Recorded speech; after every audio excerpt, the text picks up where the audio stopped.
Friction. So in this chapter, we are going to discuss about friction. So what is this friction? We already discussed about friction in the previous chapter, force and pressure. So what is friction? It is a kind of force. It is a kind of contact force. Friction, we can call it as frictional force, as it is a force.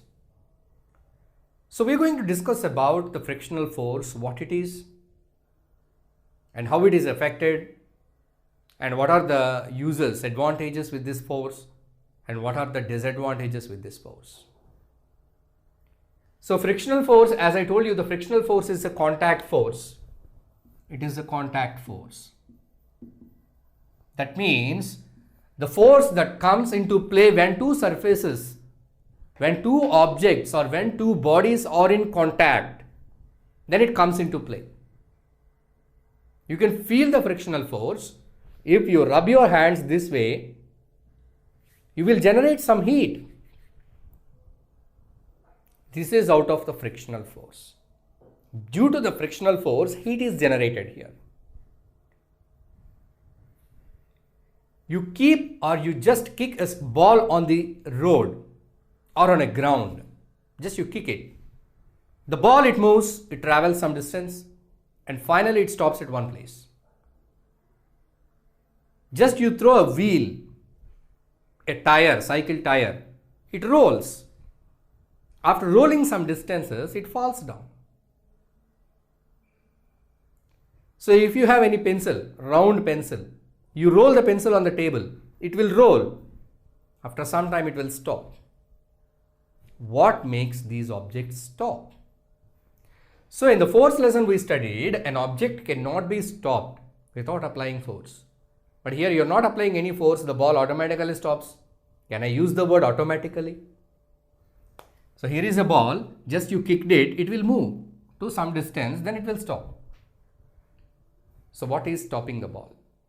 The ball is in contact with the ground. So this is one surface, this is surface 1, ground is surface 1 and ball is surface 2. These two surfaces are in contact.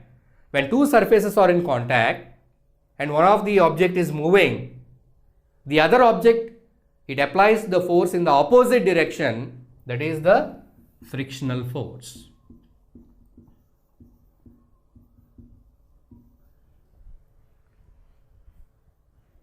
So here we understood one point, that frictional force is a contact force. It depends upon the surfaces of the objects.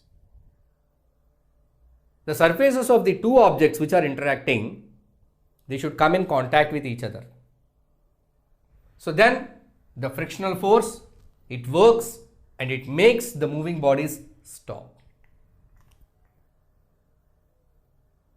If a body is moving, say for example, I am riding a bicycle. I am continuously applying force with my pedals. I am pedaling the cycle. As I am pedaling the cycle is moving. But suddenly I see a cow or a buffalo coming across the road. Suddenly.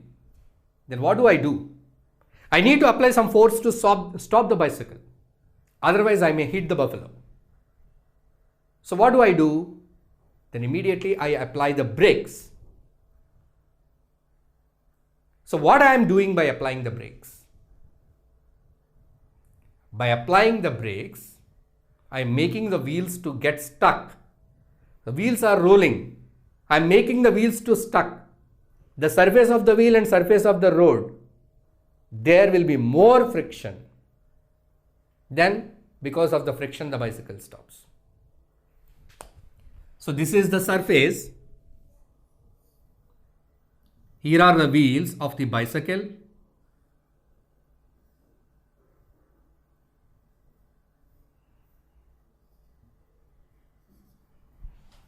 So here are the wheels. So the bicycle is going on. Here the wheels, they are rolling. This is the road surface, this is the tire surface. So when they are rolling, even then there is some friction. But when I apply the brakes, the rolling wheels stop. Then there will be more friction between the road and the tire. So because of the friction, I'm able to stop the vehicle. Now let us understand why there will be more friction when we stop the bicycle, when we apply the brakes. In fact, the friction is same. But when the bicycle is being pedaled, the force is being applied continuously on the bicycle to move. We are applying, the person who is cycling, he is applying continuous force. So because of the continuous force, so the force which is being applied by the pedals, that force is more than the frictional force. That is why the bicycle is not stopped. It is going on. Here the friction is applied by the road continuously. But it is not sufficient to stop the bicycle. Why? Because the person is pedaling the bicycle. So that force is greater than the frictional force. So the bicycle is going on. But when I apply the brakes, means when I stop the wheels, when I stop applying the force. So when I am applying the brakes, then I will stop pedaling also. So then the force to move the bicycle is less compared to the frictional force being applied on the tires is more. So the bicycle stops. So that is a difference. But here one point we have to identify that when two surfaces are in contact, there will be some force working on the moving body in opposite direction. That is the frictional force. There are so many instances, so many examples in our day-to-day life where we can observe the friction. So now let us see some examples, some activities by which we can understand some more things about this friction. The first one, the first activity is sliding a book.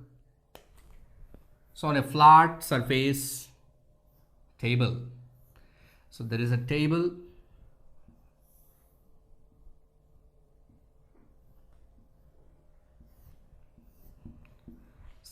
So on this table, we placed one book.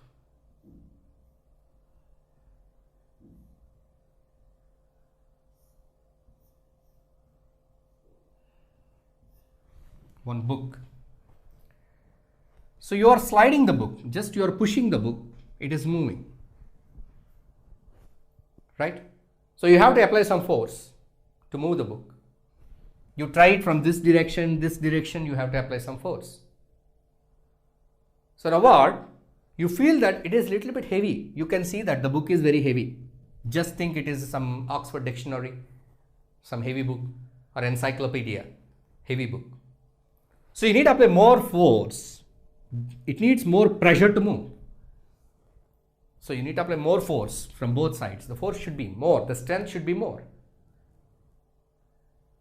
So now what I did is, I kept a thin polythene film under the book. Thin film. Then I pushed the book. With a little force, I could move the book. Little force in the sense, I compare with the previously applied force. When there was no thin film of polythene paper, there applied force. If I compare that force and the force applied when there is polythene film, the second time the force is less. That means with little force I could move it. Why? Because we can see the difference between the surfaces. Earlier the book is in direct contact with the table surface. Now the book is not in direct contact with the table surface, it is in contact with the thin film, polythene film. So the second time with less force I can move it. I can save energy, I can save force, right? So what is the difference here? Surfaces. So here we can understand one point. Friction depends upon the surfaces, the smoothness of the surfaces, right? So you're able to walk on the floor. So you have a tiled room. In your room, there are ceramic tiles. So you can walk. Of course, you don't slip. But it is a wet floor. Suddenly your floor is mopped. So it is not yet dry. Just now your floor is mopped. Then you are entering the room. It is a wet floor. Just if you try to walk on the wet floor, then what happens? You may slip. So what is the difference? This is a tile, this is a dry tile, and this is your feet.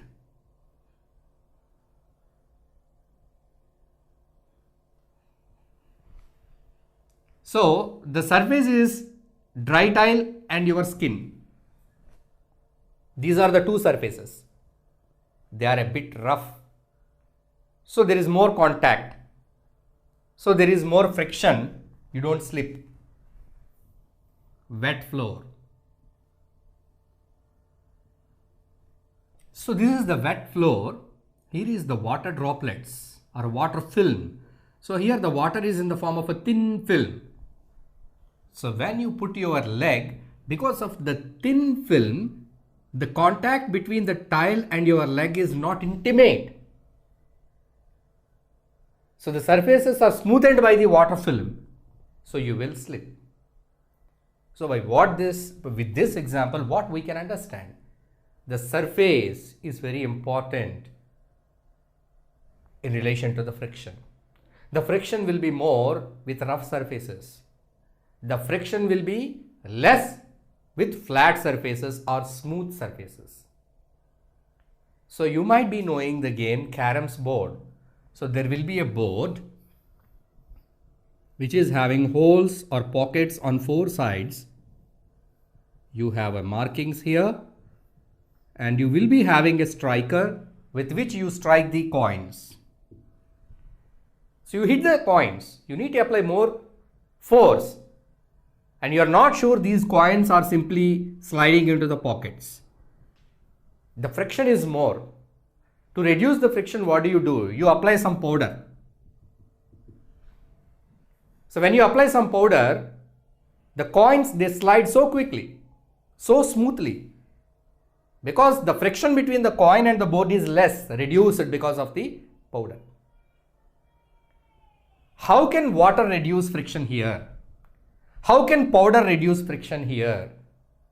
How the friction is reduced? To understand this, we need to know the complete detail of the surfaces which are coming in contact. Right, let us see. Here you are walking on a ground. Just if you see the ground, you will find it is flat. Yes, I am walking on this floor. The floor is flat. I am walking with my bare foot.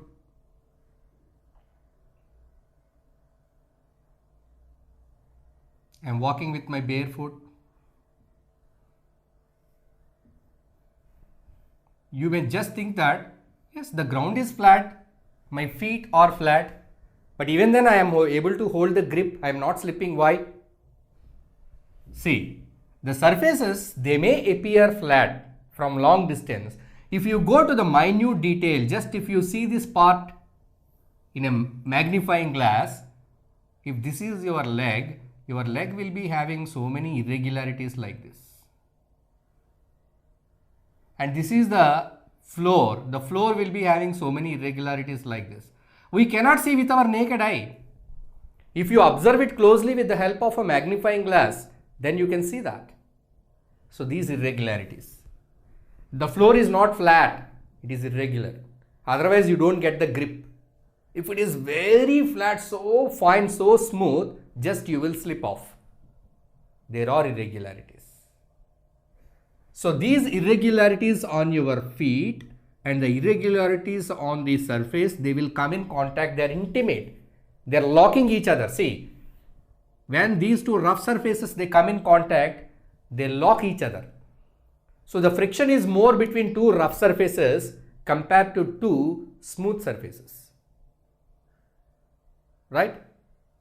So now let us understand one more example. I will draw it here. This is the road or this is the floor. These are the irregularities. It is not soft. Irregularities. That's why who is walking here, he doesn't slip. Somebody threw a banana peel.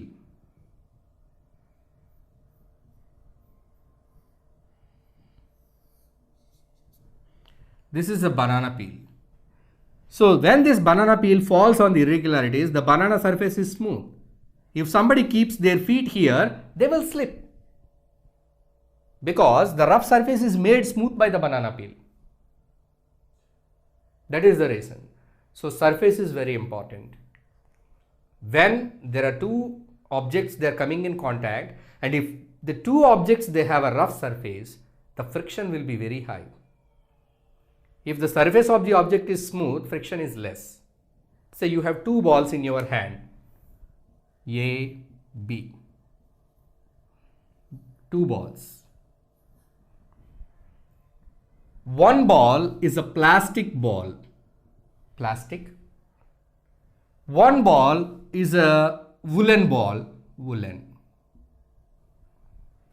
The plastic ball will be having a less irregularities compared to woolen ball,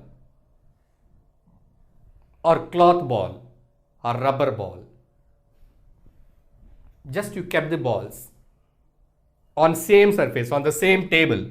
Which one will move more distance? The plastic one, because it has got smooth surface. The roughness of the surface is less. So if the roughness of the surface is less, the friction is less. The roughness of the surface is more, the friction is more. So the roughness of the surface is one important point which will decide the frictional force. The roughness or smoothness of the surface. I have written two more examples here. Pulling a brick. Here in the earlier case, I told you when I kept a book on the table, just I pushed the book, I felt more force is applied. When I placed a polythene film under the book, then I pushed it, less force. We can calculate it also. We can practically see more force, less force with different surfaces. For this experiment, we need to have a brick. This is a brick. Here is a brick. So this brick is tied with a string, and the string is attached to a spring balance. What is a spring balance?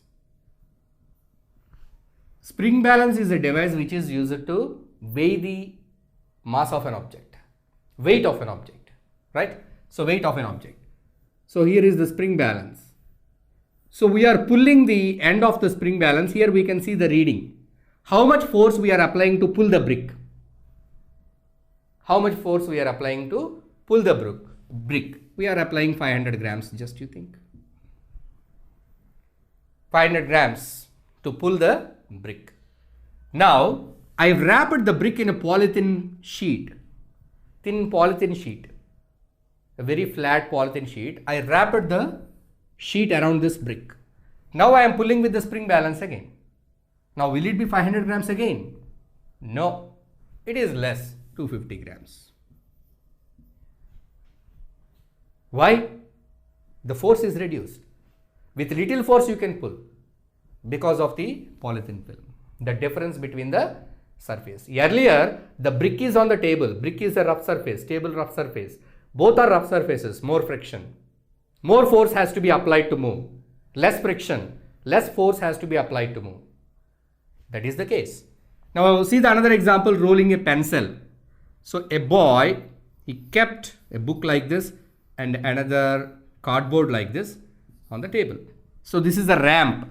Here he kept a pencil, a small battery. So he rolled that. The battery, it rolls here, it travels till here. When the table is flat, the battery rolls, no problem. The table is much more smooth compared to other objects. Now the boy placed a cloth here. This is the cloth. So now he released the battery. The battery may travel till here only. The battery may travel till here. Because the cloth is a much more rough surface, the cloth will have so many irregularities compared to the table. After that, the boy placed some sand over here. Some sand. He left the battery. It may not go till here even. Because the sand is having so many irregularities compared to the cloth. So as the surface becomes more and more rough, the friction will be more. So by that the motion of the object is decreased and finally brought to stop.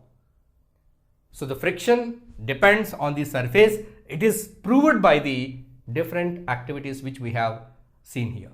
If you like this video, please give a thumbs up. Please subscribe to our channel to get more videos on CBSE syllabus.